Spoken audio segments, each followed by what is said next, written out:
ಬೀದರ್ ಜಿಲ್ಲೆ ಔರಾ ಪಟ್ಟಣದ ಬಸವ ಗುರುಕುಲ ಆವರಣದಲ್ಲಿ 74ನೇ ಗಣರಾಜ್ಯೋತ್ಸವ ಕಾರ್ಯಕ್ರಮವನ್ನ ವಿಜೃಂಭಣೆಯಿಂದ ಆಚರಿಸಲಾಯಿತು. ಗುರುಕುಲದ ಸ್ಥಳೀಯ ಕಾರ್ಯದರ್ಶಿಗಳಾದ ಶ್ರೀ ಮನ್ಮಥಪ್ಪ ಹುಗ್ಗೇರಿ ಅವರು ಅಧ್ಯಕ್ಷತೆ ವಹಿಸಿ ಮಾತನಾಡಿ, ತನ್ನ ನುಡಿಯಲ್ಲಿ ದೇಶಕ್ಕೆ ರೈತರಿಂದ, ಸೈನಿಕರಿಂದ, ಪ್ರಜೆಗಳಿಂದ ಯಾವುದೇ ಹಾನಿಯಿಲ್ಲ.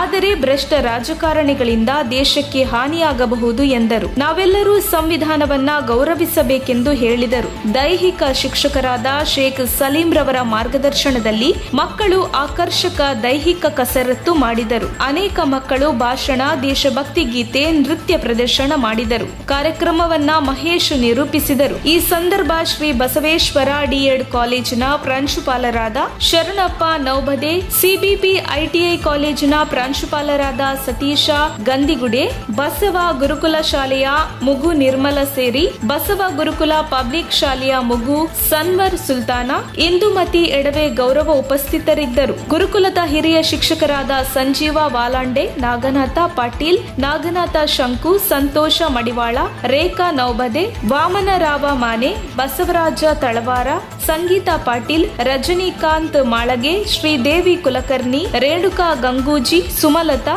ಹಣಮಂತರಾವ ಕೋಳಿ, ಕಾವೇರಿ, ಪ್ರಿಯಾಂಕಾ ಉಪಸ್ಥಿತರಿದ್ದರು. ವರದಿ ಅರವಿಂದ ಮಲ್ಲಿಗೆ.